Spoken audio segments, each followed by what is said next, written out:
So, Valentine's Day, we covered three stories of true romance, and one of them seemed a little bit truer than the rest. I'm talking, of course, about Nancy Hogart or Nancy Bigfoot. And I just felt the need to look into how things were going with John, as she called him, after he had taken her from behind, which felt great.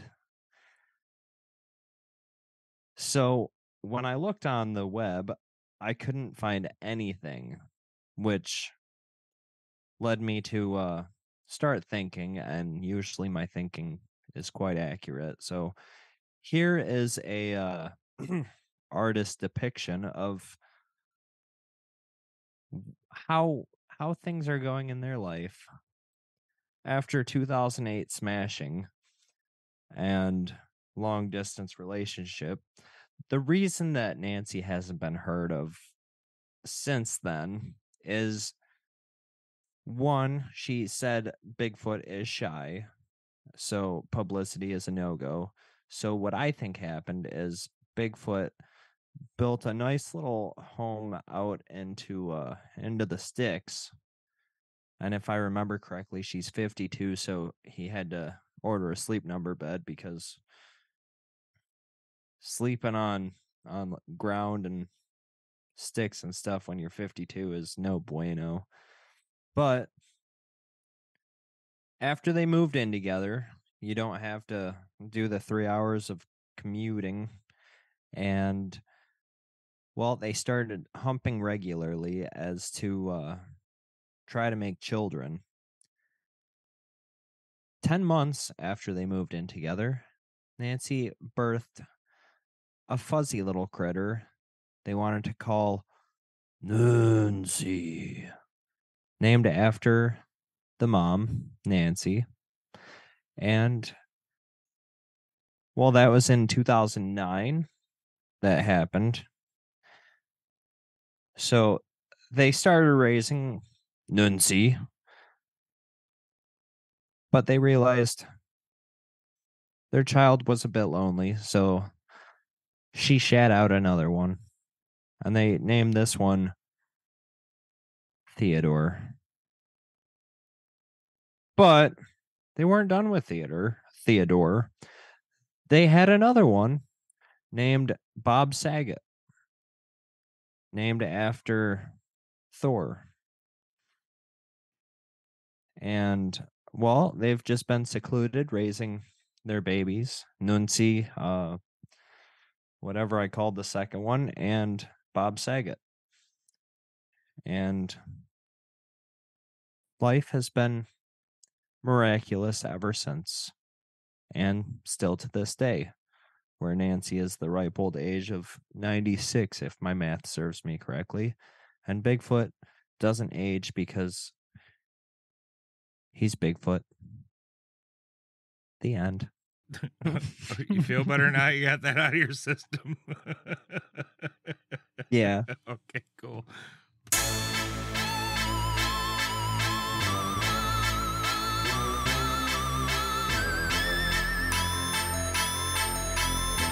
Hello there, friends, and welcome to the Paranatural Podcast. My name is Ben. And I'm Mr. Mike Ingley. He's Jake. And tonight, we are so glad to have you with us as we delve into part 2 of 3 of Satan's Harvest. Jacob, how you doing tonight, buddy? Yeah, I'm good. How are you? I'm not bad, bud. I'm not bad. Why not? I mean, would you want me to be bad? No. I mean, in a sense of the word. Wink, wink. Well, all right then. Yeah, but I'm glad you're not bad. Yeah, me too. We have another holiday tomorrow. What's tomorrow? President's Day. Oh, for the love of Christ. I know children get it off of school, so it's a holiday. Yeah, I know. My kids are off school, and I'm pissed about it. Why the fuck? Why? You're Why gonna should be they at be off work. school? Get their asses back to fucking school. I gotta go to work. Yeah, that's kind of bullshit. Yeah, Yeah, little I gotta, bastards. I gotta work too. Yeah, this is why kids are so weak now. Yeah, Too many days off school. that's exactly what it was. I used to go to school uphill both ways through 16 foot of snow back in my day, and I only had one matching shoe. The other wasn't matching. Right, and we had to share the non-matching shoe between 12 of us. Everybody got a turn. Your parentals got busy. They weren't all siblings. Who else you sharing it with? They were just the the other dog? kids in the neighborhood. Shit, everyone was roughing it. I mean, we found that non-matching shoe in the gutter altogether, so we just shared it. Yeah. Yeah, and then you always have the ones over that tree branch that you just can't reach. Yep, It's couldn't just get like to a 'em. tease. Couldn't get to them. Brand new Yeah. shoes. Hanging over the Yeah. telephone line. Yep. Sons of bitches. And you use those freaking nylon cover things at the store for socks. We had bread bags. Bread bags? Bread bags. Homemade Well, at least galoshes, bud. Stick they your keep feet in moisture some bread out. bags. Is it Wonder Bread? Hillbilly? It was hillbilly bread. Hillbilly bread. That part I'm not making up. Anyway. Yeah. So part 2 and redisclaiming. This one's gonna get rough, folks. So if you're not into like blood, gore, murder, death, uh, flying penis here and there, skip on to the lighter stuff we have in the future. Yeah. It won't hurt our feelings. I mean, it'll Like- hurt mine because I put a lot of work into this, but Well, some things just aren't for everybody, bud. yeah. But with that being said, take it away, pal. Yeah. Just download it and don't listen to it. Then I won't know any difference. There you go. All right. So part 1, where we left off was Maurice and Nancy met each other, got married, and they moved back to Massachusetts. And everything seemed like it was going rather good. So the place they moved to was a little town called East Longmeadow, and they started renting a farm, and it was doing very well, very prosperous, to the point where they were making money, and they had enough money to get a farm of their own. So they started looking around. I mean, they looked around for a bit, but East Longmeadow was only about 15 miles from where his parents were, Alice and Cocksucker, or Philip. So he wanted to stay close to his mom. His dad, he could care less because he's a piece of shit. So things were weird. He would go visit his mom and Philip quite often, and Maurice and Philip actually started talking civil. Like, they would have conversations. They would talk about weather, farming, Maurice's kids, his grandkids, and Philip would actually ask about it. So he was showing somewhat of an interest, like a halfway decent creature should. I am your father. Are we going back to a past episode? Luke, I am your father, or no, I am your father? That's no, I am your father. And it always has been, and it always will be. You know what? I forgot one on that episode. C3PO. Color of his legs, what are they? He's got a silver leg. It's got a silver leg. Everyone remembers it gold, Ben. Well, that's because the silver reflected the desert sands of Tatooine. And there's not actually a lot of shots of 3PO that focuses in on the silver leg, so that one's pretty easy to miss. Hi, Jake. Star Wars nerd here. Nice to meet you. Is that why you're wearing it? Oh, I am so jealous of your shirt. I've been thinking about getting a Hellfire Club tattoo. Yeah. Oh, yeah. I got the Hellfire t-shirt, baby. Yeah. Rip Eddie Munson. Yeah. Eddie Munson was a freaking hero. Yeah, so they were civil. They hated each other still, but not openly. So like I said, things seemed to be going quite well. The downside that Maurice saw was he thought that Philip was just a ticking time bomb. Like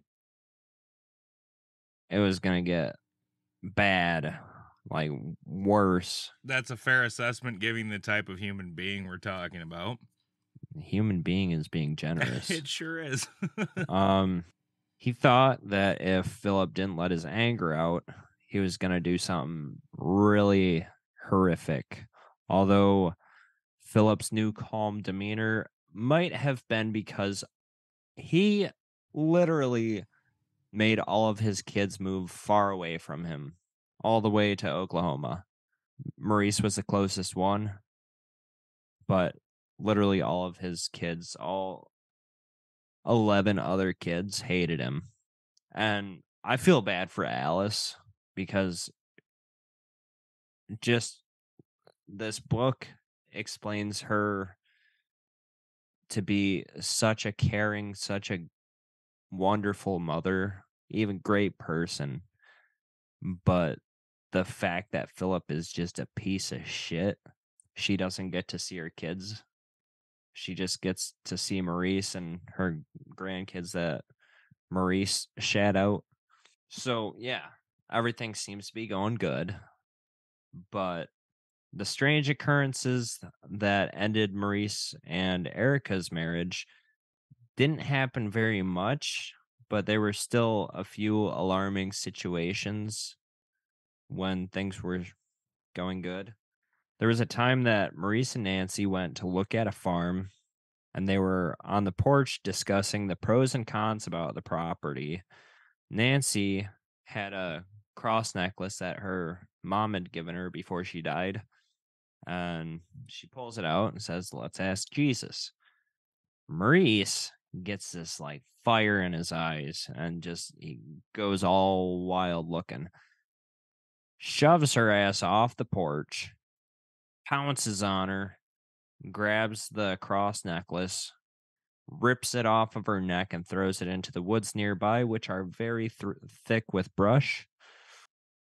She was confused about this, and like as she's on the ground and Maurice throws this, she like rolls to push herself back up.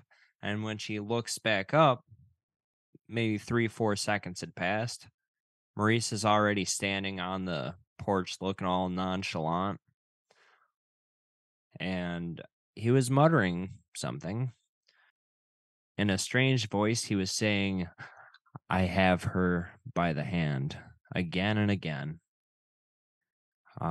So she questioned him, and alas, he had no memory of doing that, no memory of any of it.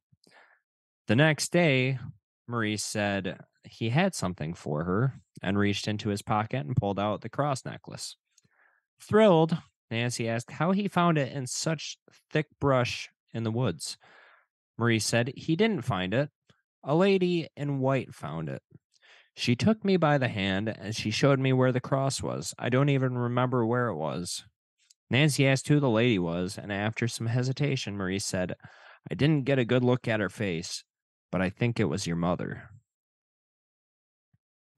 Well, Nancy, then. yeah. Nancy went pale. As I said, her mother had been dead for quite a long time. Um, eager to not just like say, "Oh, my new husband is fucking bad shit." She's like, "Yes, Maurice, yes, I believe my mother's spirit guided you to the necklace that was hers and she gave to me." She didn't know if she believed in ghosts. She'd never seen one, and to her knowledge, neither has Maurice, but she's willing to go on it because she's very spiritual, very religious. Um, so putting all that weird shit aside, they bought the house and it was in Warren, Massachusetts, which was only about 15 miles from where they lived. So, not long after that, Philip announced that her and Alice were moving to Oklahoma to be closer to the rest of their children. Maurice got a real shit feeling about it. He actually begged Philip to stay and not move so far away. Philip, once he decides something, it's happening. So there was no talking him out of it. Every time Maurice would think about his mother, like right after they left, and every time after they left, he would be filled with this overwhelming sense of doom. So a year had gone by after they moved, and Maurice would call his mom long distance regularly. Maurice thought he must have been wrong about his father being a time bomb and things resorting back to how bad he was, because all Alice said was he'd he'd gotten more depressed and more solemn in the year that they've been gone. Um, Alice said his new non-violent demeanor was even more frightening than when he would throw a chair or lash out with a 2x4. And Maurice's nagging concern just kind of built after she said that. It was like at an all-time high. Now, I'm just going to do the disclaimer again. This is where shit gets bad. You have your warning. Fair warning. This is where things get yucky. Yep. Yep. So one night in June of 1982, Maurice and Nancy were getting ready for bed when they heard a strange noise in the house. It sounded like someone mumbling downstairs. Maurice went to check it out because Nancy was all sorts of scared. He found nothing. He told Nancy that they both imagined it. This kind of goes back to his first marriage when they imagined the crucifix bleeding. Yeah, it's not often that two people just imagine the same fucking thing. Yeah, this seems to be a reoccurring theme for Maurice. Well, once again, after they laid down, they heard it again. And Nancy was like, Maurice, there is definitely somebody down there. In fact, I hear two voices, a man and a woman, and it sounds like they're arguing. Maurice ran downstairs at this point to like see who or what it was. As soon as he stepped foot in the living room, the voices stopped. So once again, he says, we imagined it. Nothing else to it. But both of them were a little bit more than frightened. Before Maurice fell asleep, he had some worrying thoughts about his mother. He wanted to call her, but it was very late at this point. It was like past midnight. Figured he would just call her in the morning. And that night, when Maurice drifted off to sleep, he began to dream. Oh boy. Right, Ben? I'm frightened. He should be. Oh, fuck. All right. In Maurice's dream, Alice had woke slowly in the early morning light. Even though she was awake, she kept her eyes shut. She could hear Philip moving around the room of their daughter's house. She had no desire to see him right away, so she feigned sleep. She knew if she questioned him or was awake, it would start some sort of confrontation. And it had been a real long time since she got to see her daughter, so she didn't want to ruin the visit. A little backstory. This is his sister Lucy, the house they're staying at, and her husband, can't remember his name, but he's a retired cop, and it's a great big house in Oklahoma. So they have their own room, everything, blah blah blah. It's a big house. So she wanted to avoid confrontation, and after 40 years of marriage, Alice still didn't know when his volcanic personality would turn to violence. So she just laid there, enjoyed the peace while remembering how her and Philip had first met. From the first time she saw Philip, she was frightened of him. Well, okay. Red Yeah. flags much? Jesus. Yeah, but this is different times. Her parents had a lot of children, so they were eager to marry her off. One less mouth to feed. Yeah, they kind of pushed their union. They were like, get married, get the fuck out. Her friends that she was always hanging out with saw Philip and they're like, ooh, he's handsome and he's a strong guy. Get it. So from day one, she hated being married to Philip. On their wedding night, he hit her. And I don't like how they put it in the story. They said it was rare for her to get hit, but the threats were always there. Marriage, there should never be hitting unless it's spanking. Arr. And then consensual. All right, that's important too. Yeah. So yeah, another thing that I thought was odd is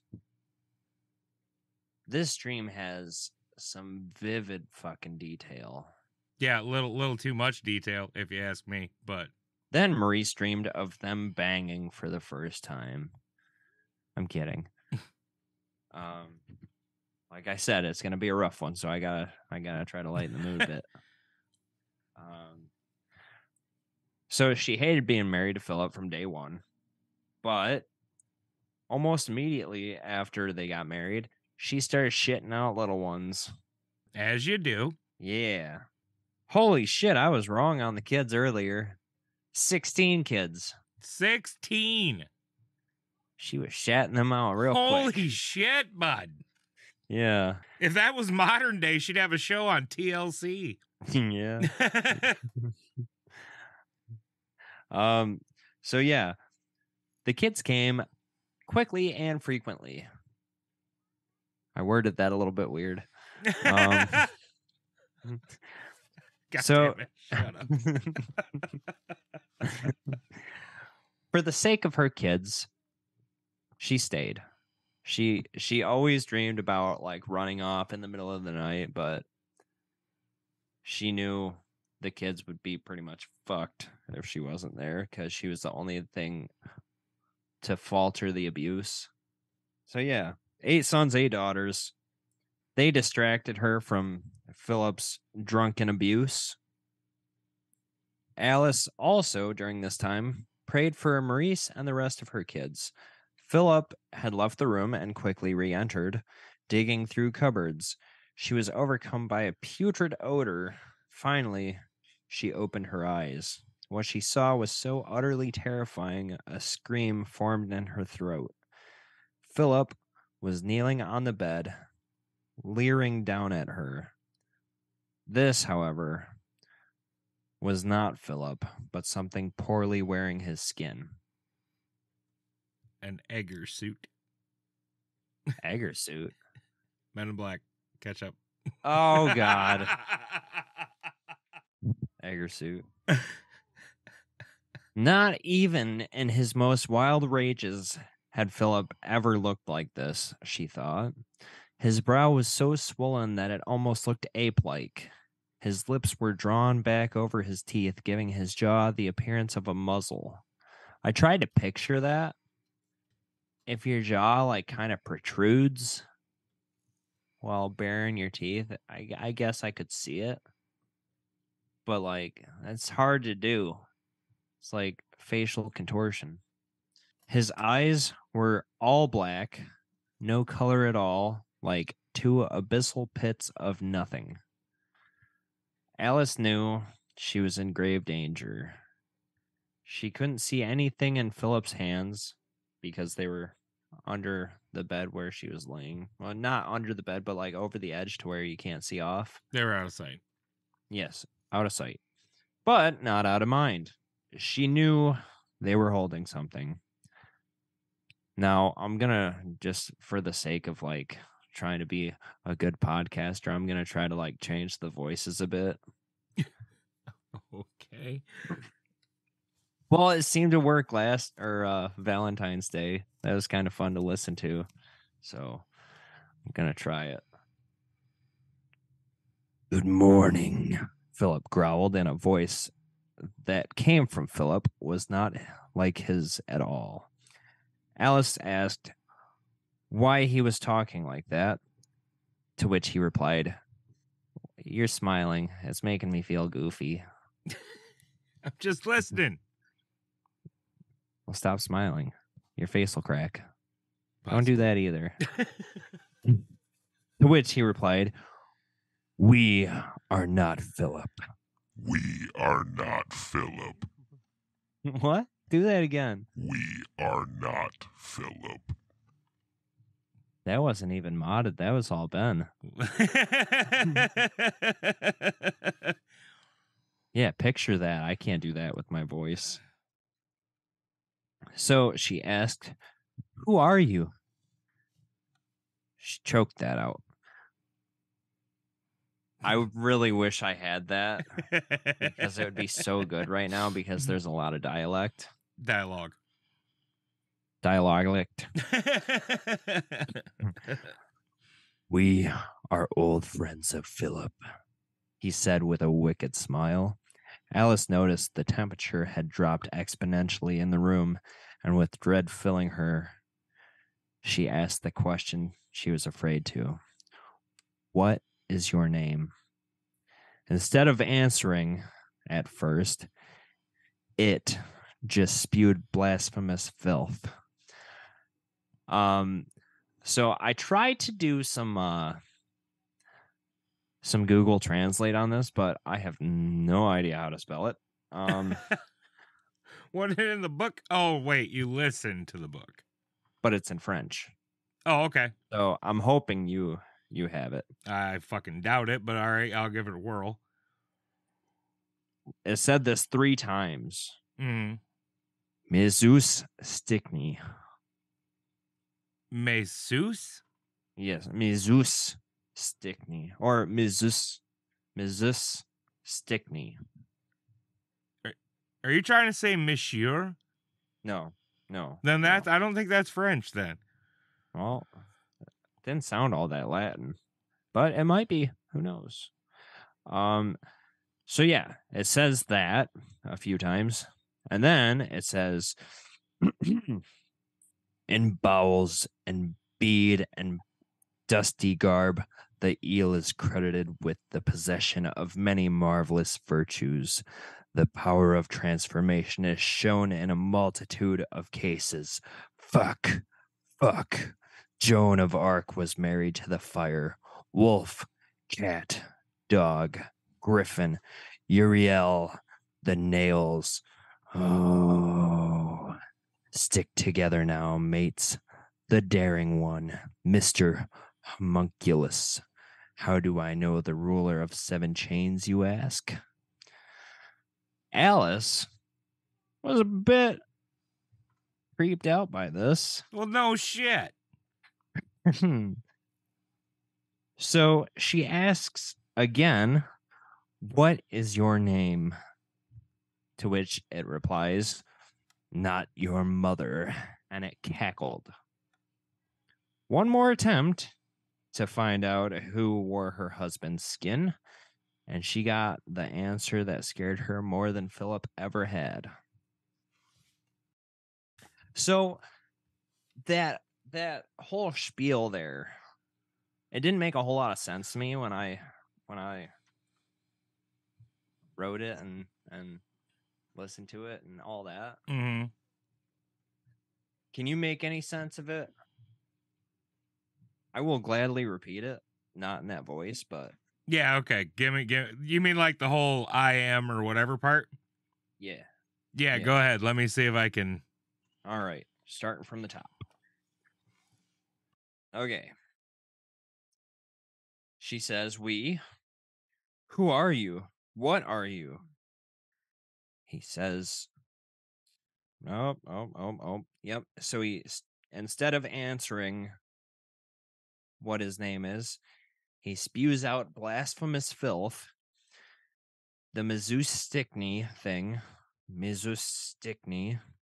in bowels and bead and dusty garb. The eel Wait, is wait. credited. Is that in bowels Yes, in bowels and bead? and bead and dusty garb. Mm-hmm. The eel is credited with the possession of many marvelous virtues. The power of transformation is shown in a multitude of cases. Fuck. Joan of Arc was married to the fire. Wolf, cat, dog, griffin, Uriel, the nails. Growl. Stick together now, mates. The daring one, Mr. Homunculus. How do I know the ruler of 7 chains, you ask? So the Joan of Arc thing is pretty obvious. We'll start there. Married to the flame. Yep. Right? She died being burned in a pyre. Yep. The nails, I'm assuming that has to do with the crucifixion. Uriel is the name of an angel. Yeah. A homunculus is a small like little dude made out of like real gross shit, depending on which thing you go with, but it's like human flesh and like toenails and like puke and shit like that. It's about all I'm pulling from it. All right. The thing that, like, I give it to you. That was good. I only know what a homunculus is because I Googled it after hearing it on a creepypasta. So the thing that got me that I had no clue like what it was getting at was, other than the Mizzou Stickney thing, was garb. What is garb? Clothing. Dusty garb. Clothing. That means, so that party's saying like he's dressed in like bowel, which means like intestine. Yep. And bead, which I'm not sure what exactly that refers to. Okay. And dusty garb, meaning like dirty clothes. So, okay, so wearing that shit. And then it says, the eel is credited with the possession of many marvelous virtues. So I'm guessing the eel is a title that it carries? Probably like a serpent. Something, yeah, I guess. The possession of many marvelous virtues. Means it can do many miraculous things. Okay. The power of transformation is shown in a multitude of cases. It can change shape, apparently. Yeah. Okay. The monster began... Oh, so she asked its name again. Mm-hmm. And finally, I didn't want to do this because possession shit makes me feel icky and I don't want to repeat this. So yeah, it proceeds to give like 50 names. Oh. I'll give you a couple. Like, Lucifer, Astaroth, or Azeroth, Leviathan, Satanus, Satan. You get the point. Mm-hmm. It's the devil. So, yeah, Satan was the final name it said, and Alice, she fainted. But was shaken awake so violently that she thought her neck would snap.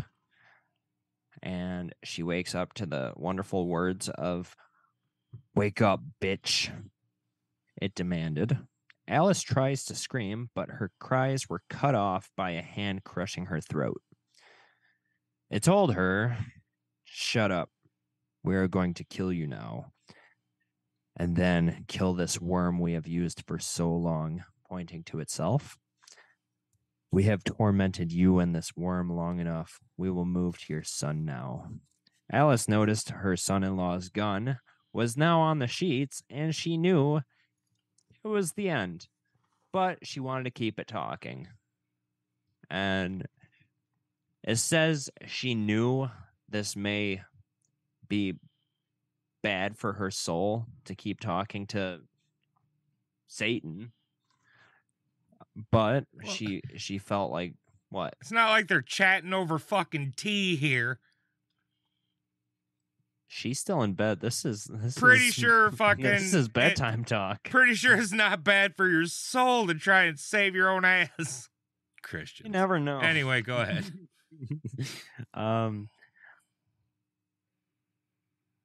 So says they torment and they refer to Philip as this worm.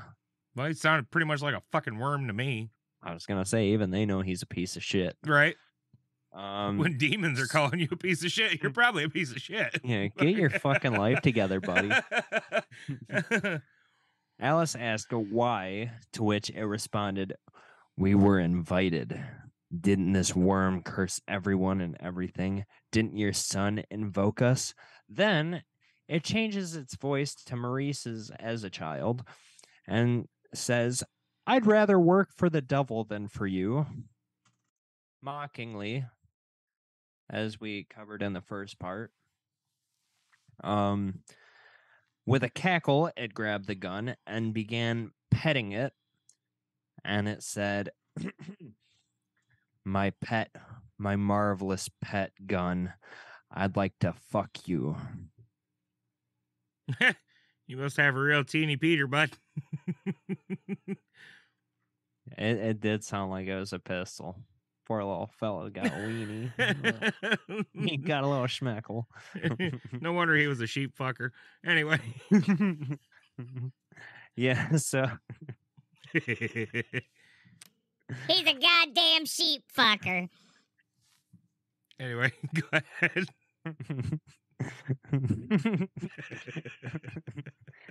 Okay, so after he gets done petting it and saying sweet nothings to it, he says, "Maurice is almost awake now, and we can't be late.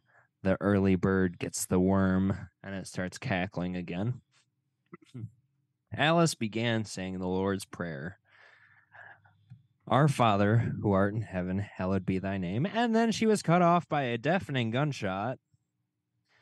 She looked up just in time for another bullet to catch her in the right side of the head.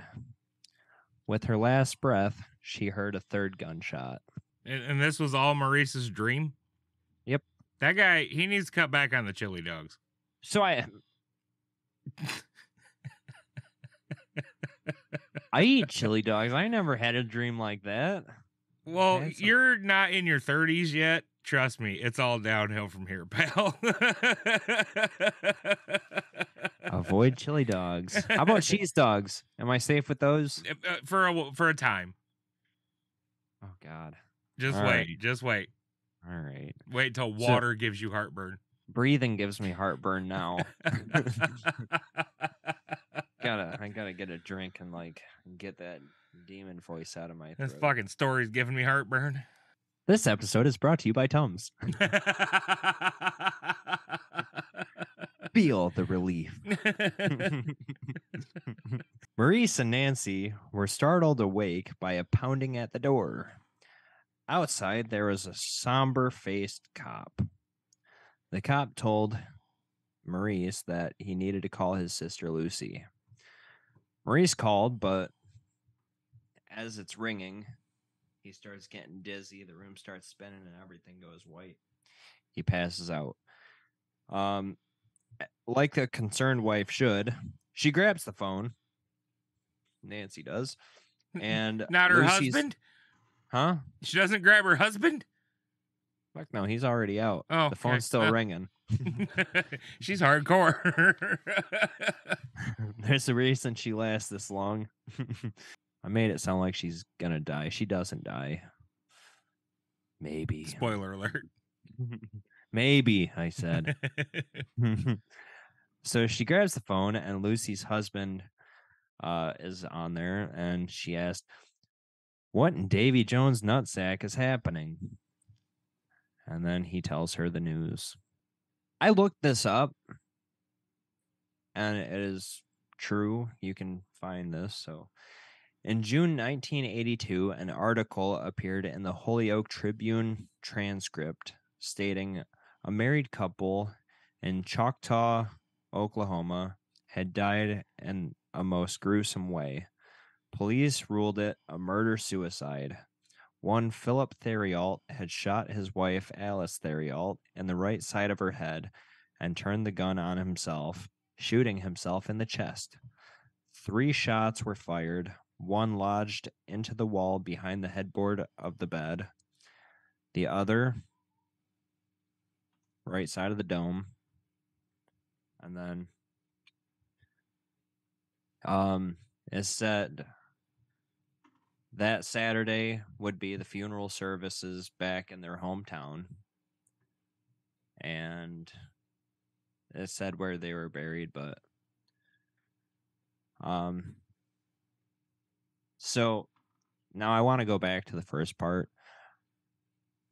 Maurice's mom was his everything. Like, she was the only love he knew. She was his everything. So, goodness, I got all sad there for a second. I know, right? That's not good. Aw. I know. So sad. I know. I didn't mean to Poor make you Maurice. sad, folks. But yeah, like, suddenly life had become meaningless to Maurice. His most dear person in his life was killed. But at least we know Philip holds true to his word.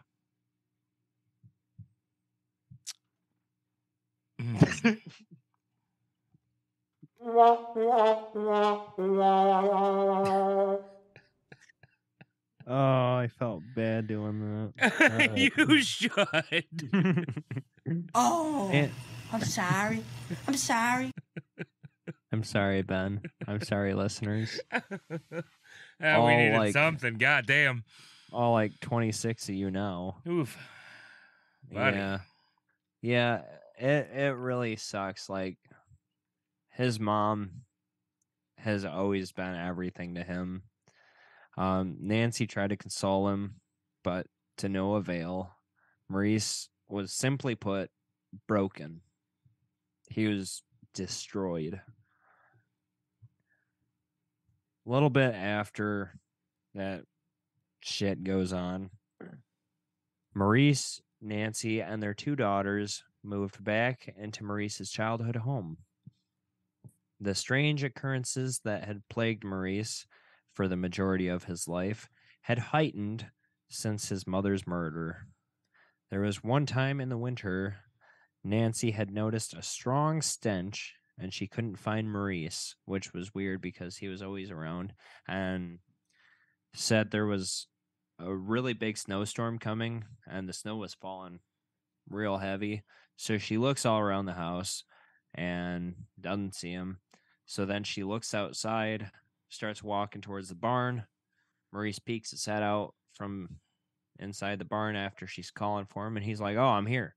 Don't worry." She doesn't see any footprints in the snow, which she thought was weird. But on his way back, he's got footprints, and there had already been snow on the ground. So he would have had to been out there for a long time to cover up the foot tracks. Or maybe Footprints. she's just not a real good tracker. This is Nancy Theriault we're talking about, okay? Not Nancy Bigfoot. So she walks to the house with him, and he comes in, doesn't take off his boots. He's wearing a coat that's just soaked and covered in snow. His jeans are coated in snow. He's coated in snow. So she's about to do the wifely thing of bitch at him for not kicking off some For tracking snow. in so much goddamn snow. But she's like, you know what? The house has to get clean everywhere. Whatever. What's a little bit of slush? So, and like she's watching Maurice, like thinking, oh, I'm gonna tell you how it is, you dick. Track snow into my house. So she watches him go into their bedroom, and she turns only to see Maurice walking out of the kitchen. Creepy. Not in a coat or boots or even the same clothing. She kind of like has a mini panic attack, feels him, see if he's real, and he's almost hot to the touch. He should be cold. Because I forgot to say this, but other Maurice, the first Maurice to walk into the house, the snow-covered one, she asked, why can't I see your footprints in the snow going out there? And he was like, bitch, you crazy. I've been out there all day. So she goes to feel him, and yeah, he's hot. He's hot to the touch. And she's like, what the fuck? You've been outside all day. How are you hot? Oh, and he was holding fresh coffee, which wasn't brewed. And he's like, what are you talking about? I haven't been outside all day. And yeah, so she kind of freaks out. No time at all had passed between her seeing one Maurice to the other. And I think there was a part in part one with the doppelganger.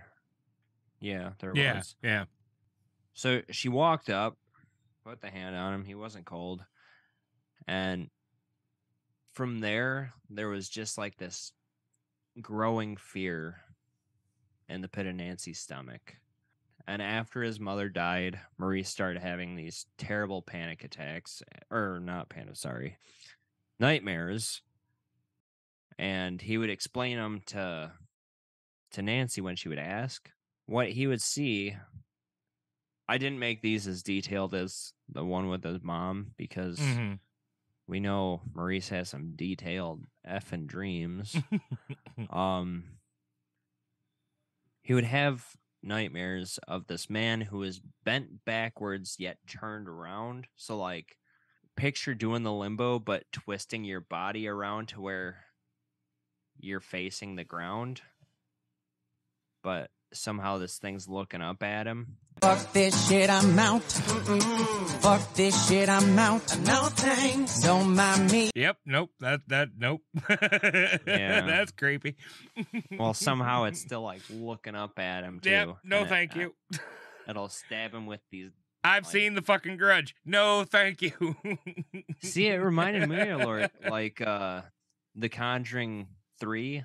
Gee, I wonder why. You know, they didn't even do special effects for that scene. They got a child it's a contortionist. Yeah. That shit. Oof. It was a good movie. Shut up, Ben. But yeah, it would stab him with needles, nails, pins right into his back.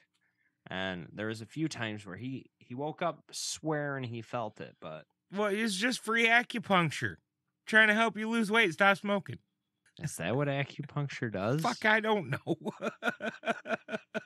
I thought it was torture. Huh.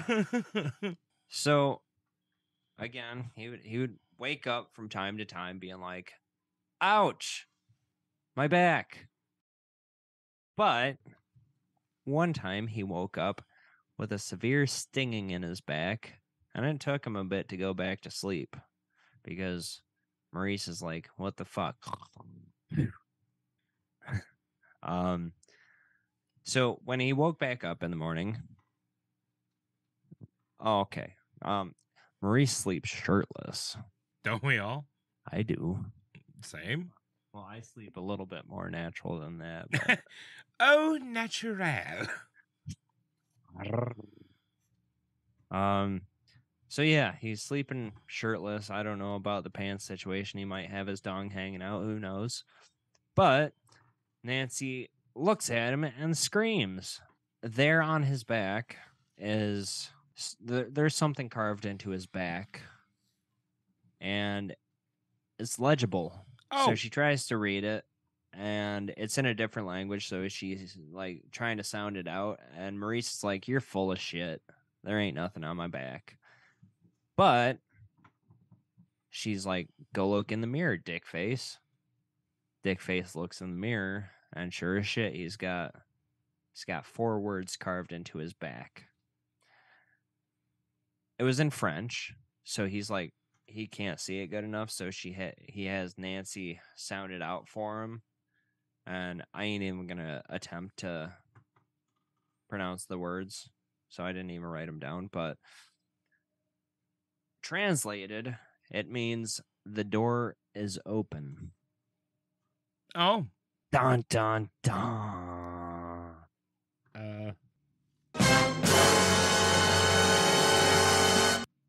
You have it.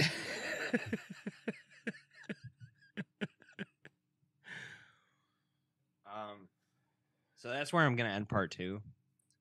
It was like the perfect place to end. Well, alrighty then. But yeah, this is sad. That is a sad one. Yeah. You got any thoughts on this one other than sad? No, like I said, I'll save all of my thoughts for the conclusions at the end of part 3. Well, people like discussing this shit, Ben. Well, you have to know the whole thing before you can theorize about it. Okay. You don't go into your theories half-cocked. I do. You go everywhere half-cocked. Arr.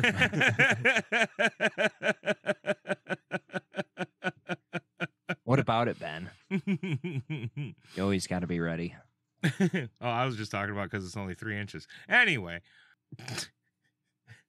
I thought you said you didn't get that picture, Ben. I had to zoom in a whole bunch. Yeah. Anywho. Yeah, there needs to be some sheep around here. Here at the Paranatural Podcast, we do not condone the act of bestiality. That's facts. This is a parody podcast. We just talk shit and tell stories, okay? That's it. Very little of what we say can be taken as advice or actual information. Other than the whole Nancy Bigfoot I said at the beginning of this episode. Sure. Okay, we'll go with it. But yeah, that's all I got. Alrighty then. Ladies and gentlemen, if you enjoy our show, and we certainly, if you're still listening to this, you certainly must, then please do not forget to share the show with a friend. It's just because you made it sad this time, but you just made it sad. Not every story is going to be funny, Ben. You know, I know. And that's the reality of what we talk about. Sometimes it's fun. Sometimes it's sad. But if you do enjoy the show, whether we are laughing our asses off or crying our eyes out, please do not forget to leave us a 5-star rating and review on Apple Podcasts. When we get to 50, we're going to do a live feed chat thing. And share the show with a friend and tell them to rate and review us on Apple iTunes. Until next time, good night. Good night. Sorry about the sad shit. Love you. And good night.